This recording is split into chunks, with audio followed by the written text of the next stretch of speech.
தருமபுரி மாவட்டத்தில் அதியமான் கோட்டை, கிருஷ்ணாபுரம், நலப்பரம்பட்டி உள்ளிட்ட பகுதிகளில் மண்பானைகள் அதிக அளவில் தயாரிக்கப்பட்டு வருகிறது. இப்பகுதிகளில் தயாரிக்கப்படும் மண்பானைகளை வாங்கி அதற்கு பல வண்ணங்களை கொண்டு ஓவியம் தீட்டி பொங்கலுக்கு சில வாரங்களுக்கு முன்பே இந்த இளைஞர்கள் இப்பணிகளை மேற்கொள்கின்றனர். அதற்கு பின் பல வண்ண ஓவியங்கள் தீட்டப்பட்ட பானைகளை தருமபுரி அரசு கலைக்கல்லூரிக்கு அருகில் சாலையோரம் விற்பனை செய்து வருகின்றனர் இந்த இளைஞர்கள். தருமபுரி சேலம் நெடுஞ்சாலையில் வாகனங்களில் செல்வோரை சற்று இந்த வண்ண பொங்கல் பானைகள் தம் பக்கம் ஈர்க்கின்றன. தமிழர் திருநாளில் வாசலில் வண்ண கோலமிட்டு வண்ண பானையில் பொங்கலிடும் ஆர்வத்தில் பலரும் பானைகளை வாங்கி செல்கின்றனர். இந்த வண்ண பானைகள் 50 ரூபாயில் இருந்து 500 ரூபாய் வரை விற்கப்படுவதாகவும் பலவிதமான பானைகள் இங்கு உள்ளதாகவும் தமிழர்களின் கலாச்சாரத்தை வலுப்படுத்தவும் மண்பாண்ட பயன்பாட்டை வலியுறுத்தியும் ஆண்டுதோறும் இத்தொழிலை செய்து வருவதாக இந்த பட்டதாரி இளைஞர்கள் தெரிவிக்கின்றனர். என்னோட பேர் மணி.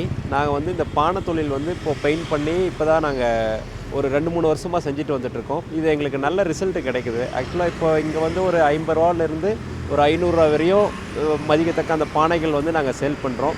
இந்த பானைகள் பார்த்திங்கன்னா நாங்கள் ஒரு 2-3 வருஷமாக பிளான் பண்ணி வச்சுருந்தோம். அதுக்கப்புறம் தான் இதை நாங்கள் இம்ப்ளிமெண்ட் பண்ண மக்களிடையே நல்ல வரவேற்பு இருந்தது. அதே மாதிரி இந்த பானை தொழில் நலிவடைந்துட்டு வர நிலையில் நாங்கள் இதை இன்னும் கொஞ்சம் ஏதாவது அட்வான்ஸ்டாக கொண்டு போகலாம், மக்களுக்கு பிடிக்கிற மாதிரி ஏதாவது பண்ணலான்னு சொல்லிட்டு தான் கொஞ்சம் பெயிண்ட்லாம் பண்ணிட்டு கொஞ்சம் வண்ணமயமாக கொடுத்ததுனால மக்களிடையே நல்ல வரவேற்பு இருக்குது. நல்லா இருக்குது, நல்ல ரிசல்ட் எங்களுக்கு.